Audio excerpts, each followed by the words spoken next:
Du collectif secrétaire général adjoint de la rédaction de France Télévisions. Donc voilà, on souhaiterait savoir s'il était possible à un moment ou à un autre, on va revenir demain et après-demain, de pouvoir être entendu par les services publics de l'information pour dénoncer un crime de haute trahison de la part de François Hollande. On sait que c'est à la fois votre patron, mais c'est aussi nous le patron. Non, c'est pas notre patron, non, pas du tout. On considère que c'est nous le patron à la base en tant que peuple, mais... L'État est actionnaire, mais c'est tout, c'est l'actionnaire de France Télévisions, mais c'est l'État. Voilà. La République française, c'est pas François Hollande. Et donc, on pense que dans ce cadre-là, l'État actionnaire, donc l'ensemble du peuple et des institutions, mérite d'être au courant de dénonciations de crimes graves contre la nation, que sont les crimes de haute trahison au sens du droit pénal. On est capable de les expliquer. Après, à des juristes, à l'opinion publique d'en discuter, de voir si c'est valable ou pas. Et on aimerait pouvoir l'expliquer déjà une bonne fois pour toutes. On aimerait pouvoir porter aussi des débats publics sincères et non diabolisés sur la question de la sortie des traités européens sans qu'on nous présente à chaque fois l'épouvantail du Front National pour faire peur avec ces questions-là. Les Anglais, on ne les a pas embêtés avec ça. Les Français, visiblement, on ne peut pas avoir ces débats de façon apaisée. On va toujours avoir les mêmes économistes, les mêmes intellectuels ou politiciens qui vont nous faire des slogans, y compris dans les médias publics, pour discréditer la question de la sortie en nous disant il va nous tomber des météorites sur la tête, ça va être la fin du monde et ça va être une catastrophe. À un moment, on aimerait bien expliquer une autre version de l'histoire et laisser le choix au peuple de pouvoir décider à connaissance des traités, que les médias publics n'expliquent jamais. Nous voudrions aussi pouvoir expliquer des problèmes de démocratie et dire nous aimerions organiser un processus constituant dans toute la France pour redéfinir les règles du jeu, puisque même vous, les journalistes, constatez quand même que les affaires de corruption, d'intelligence, ça ne cesse pas.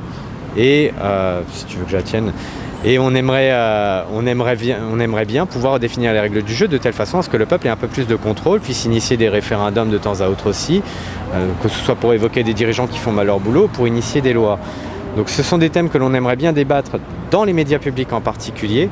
On sait qu'il y a tout un tas de contraintes, de difficultés, on n'est pas là pour faire le procès des médias aujourd'hui, mais on aimerait bien que nos médias publics puissent, surtout en période estivale où vous n'avez pas énormément de matière à livrer, on va dire, nous donner 2-3 minutes dans un temps d'antenne pour pouvoir expliquer ces choses-là ou les porter au débat. Donc on aimerait savoir si vous seriez d'accord de nous aider à un moment ou à un autre cet été. Alors, je n'ai pas une réponse à vous apporter là, comme ça. Vous venez le 14 juillet, il n'y a pas grand monde dans la rédaction. On est en effectif très réduit, c'est normal, c'est un jour férié.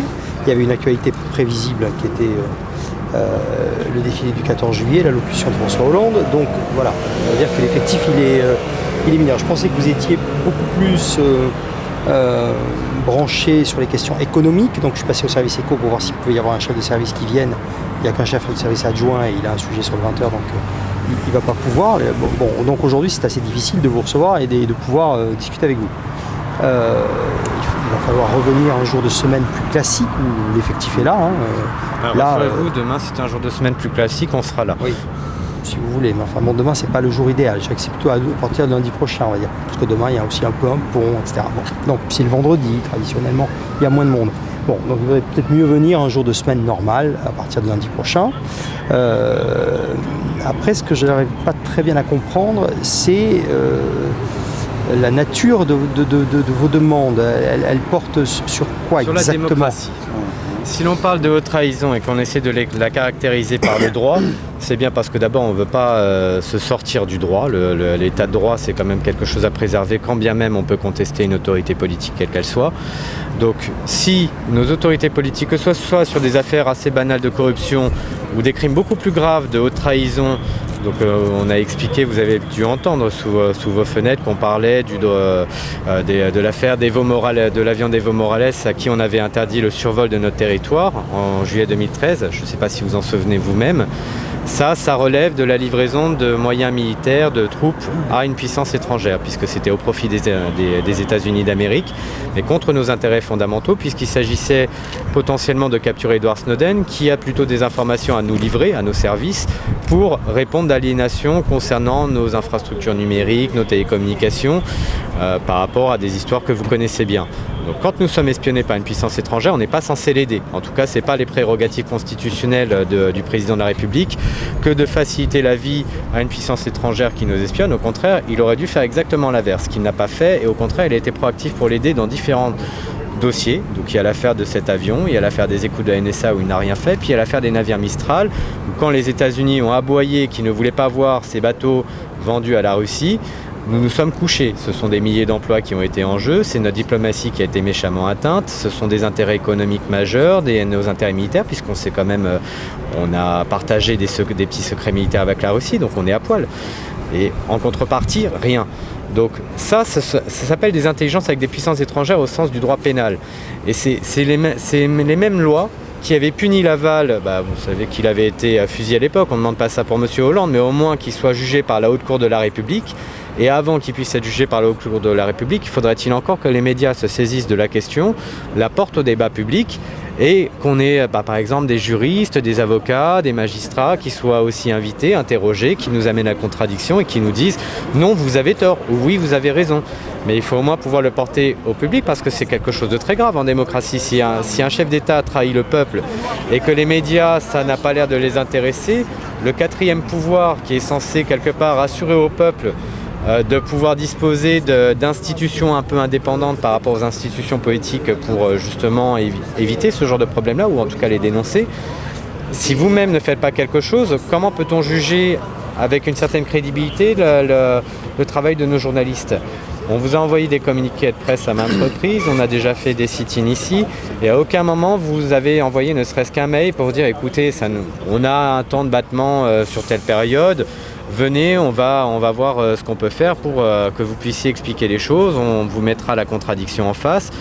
On n'est pas contre la contradiction, on veut juste pouvoir exposer les faits, les lois, avoir la contradiction et laisser à l'opinion publique trancher. Alors on sait que c'est compliqué pour vous, puisque les subventions, les dotations de l'État, c'est voté par le Parlement et nous n'avons pas un Parlement ni un gouvernement qui sera favorable à ce que vous puissiez laisser ce genre d'affaires prendre un peu d'ampleur. Mais quelque part, on voudrait que vous ayez aussi un rôle plus en faveur du peuple que des institutions politiques. Parce qu'à travers les rencontres des gens qu'on a faites, ça a été ça, c'est qu'au niveau de la presse, vous avez perdu votre crédibilité d'information parce que la majorité nous disent ils sont vendus au lobby comme les autres. On précise qu'on a fait une marche de 430 km de Clermont-Ferrand jusqu'à Paris, de telle façon à collecter plus de 200 témoignages de Français là, qu'on a en boîte, en vidéo, où on les a interrogés sur tout un tas de questions relatives au traité européen, l'autorité des partis politiques, etc. et les médias. Et il faut dire que malheureusement, tous les médias en général, il n'y a pas que vous, souffrent d'un déficit de légitimité. Et ce qui n'est pas compréhensible, parce que quand on voit d'autres médias étrangers qui semblent un peu mieux fonctionner, et malgré des mêmes intérêts financiers, des mêmes intérêts politiques qui peuvent être là, je pense notamment aux médias du Royaume-Uni qui ont quand même plus d'indépendance en général. On ne comprend pas pourquoi nos médias à nous, surtout quand ils sont payés par le public... Les médias de Rupert Murdoch ont plus d'indépendance.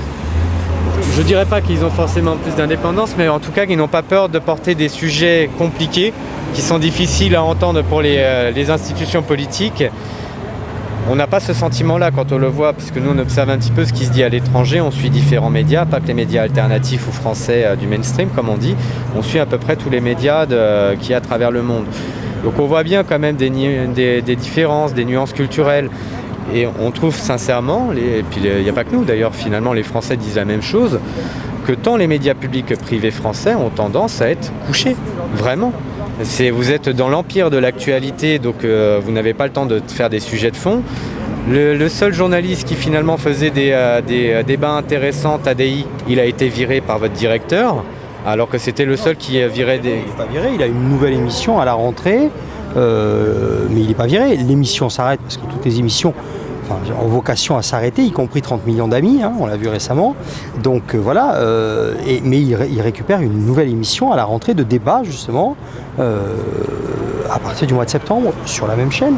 Donc non, il n'est pas viré. Mais pourquoi ces émissions-là, on les a toujours à des horaires extrêmement tardives? Parce que les gens ne les regardent pas plutôt, et que les gens regardent plutôt des programmes plus fédérateurs, plus légers, et que l'émission véritablement de débat ou l'émission culturelle, et encore, venir dire ça devant France Télévisions, qui est la seule chaîne de télévision à proposer à l'année, et depuis 20 ans maintenant, une émission politique à 20h50, c'est la seule, vous n'en trouverez aucune autre dans le paysage audiovisuel français. Ça ne peut pas être dit devant cette maison. Donc on propose, on propose du théâtre à 20h30, à 20h50, on propose des émissions politiques à 20h50, on propose des émissions de découverte comme Faut pas rêver ou Des racines et des ailes, qui sont des émissions de découverte et de terroir, qui ne sont pas du tout des émissions au sens extrêmement léger du terme, et qu'on peut voir sur d'autres chaînes de télévision. Le débat, il est plus sur France Télévisions qu'il n'est nulle part ailleurs. Honnêtement. Comment ça se fait que c'est notre l'on rôle, entend... Il n'y a pas à s'en enorgueillir particulièrement. C'est notre rôle. Nous vivons de manière extrêmement majoritaire depuis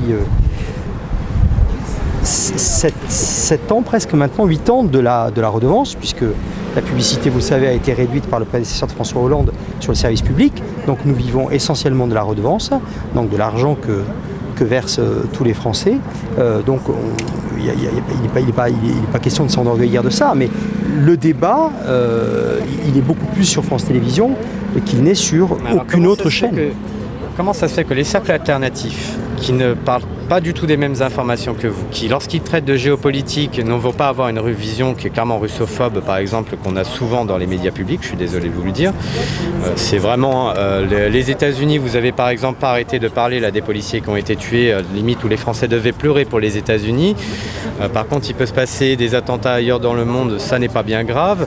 La Russie est toujours présentée comme... France Télévisions a des correspondants. Par exemple, à Moscou, on a un bureau, France Télévisions, à Moscou.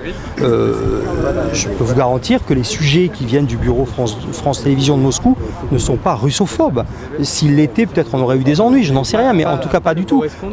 Pas le correspondant, vos journalistes à vous qui sont dans vos bureaux, lorsqu'ils doivent traiter un sujet en général, on sent bien qu'il y a une connotation très atlantiste, parce que la question russophobe c'est plutôt pro-atlantiste à chaque fois. C'est toujours côté la démocratie américaine comme si c'était une démocratie. Je ne crois pas. On a traité de la guerre en Irak, de la position de George Bush à l'époque de manière extrêmement critique. Voilà, ça a été fait très très largement. On ne peut pas dire qu'on épousait à l'époque le positionnement américain, loin s'en faut, très très loin s'en faut. Donc, on peut rentrer sur chaque conflit, et il y en a tellement malheureusement. Je pense qu'on a... Pourquoi notre service public de l'information ne s'est pas référé au droit international ou au droit constitutionnel pour dire à la base, la Constitution, comme le Code pénal, nous interdisent de faire des guerres pour des raisons de pillage ou d'ingérence, quoi qu'il arrive. Le droit international nous l'a interdit. Mais par contre, on nous a fait une propagande comme quoi c'était pour la démocratie, pour toute une vision bisounours, comme si c'était la meilleure façon d'aller faire de l'ingérence et bombarder un peuple pour rétablir les choses. Bon, il n'y a pas que ça, on pourrait en citer, mais les médias alternatifs, les gens qui sont sur les réseaux sociaux, partagent des informations et des commentaires sur ces informations qui sont complètement différents de l'état d'esprit dans lequel baigne le mainstream médiatique, dont le service public fait partie, très clairement. Et on ne comprend pas pourquoi, finalement, ces réseaux alternatifs qui représentent quand même des centaines de millions des centaines de milliers de personnes qui se partagent les mêmes informations, ça n'arrive pas à entrer, ne serait-ce que par une petite porte, dans vos médias, qu'on ne puisse pas avoir des débats publics. Vous me faites un procès que je trouve un peu excessif. Moi, je lis dans la presse l'ingérence du service public, par exemple, à travers l'émission Cache Investigation, qui pourtant porte le fer assez loin, assez haut. Je rappelle que France 3 a racheté le documentaire sur Vincent Bolloré que refusait de diffuser, sur la banque de Vincent Bolloré que refusait de diffuser Canal+, entre-temps racheté par Vincent Bolloré. Où est-ce qu'a fini le documentaire? Il a fini sur France 3, il a été diffusé à 20h50. Voilà. Donc il y a beaucoup de signes comme ça qui montrent que le service public, je pense sincèrement, mais je le pense sincèrement, et pas parce que j'y travaille depuis plus de 30 ans, mais parce que je le constate tous les jours à travers les grands magazines d'information, à travers les documentaires qui sont diffusés sur cette chaîne et qui parfois ont été interdits ailleurs, souvent. Le service public est à sa place. Que vous ne le trouviez pas assez proactif, que vous ne trouviez pas qu'il donne assez la parole à... Des intellectuels alternatifs, par exemple. Oui, mais... Si je vous cite Étienne Chouard, François Asselineau, Claude et Lydia Bourguignon, Pierre Rabhi, je peux vous en citer des tas d'autres, ces gens-là, on ne les entend jamais, alors qu'eux sont très écoutés pour autant. Je pense qu'on les a entendus chez TADI, justement. Je pense qu'on les a vus chez TADI. Une fois. Une fois, oui, on les y a vus. Une fois, c'est par rapport à Alain Min, Catali, Bernard-Henri Lévy et tout un tas d'autres qui sont toujours du même côté. C'est l'éternel problème des gens ultra médiatisés, de ceux qui le sont moins, ça c'est vrai. C'est donc le problème des médias de faire une ligne éditoriale et de choisir qui on invite et d'équilibrer. Maintenant, ces gens-là ne sont pas du tout interdits d'antenne. Vous les avez vus plus souvent sur le service public que nulle part ailleurs, sincèrement.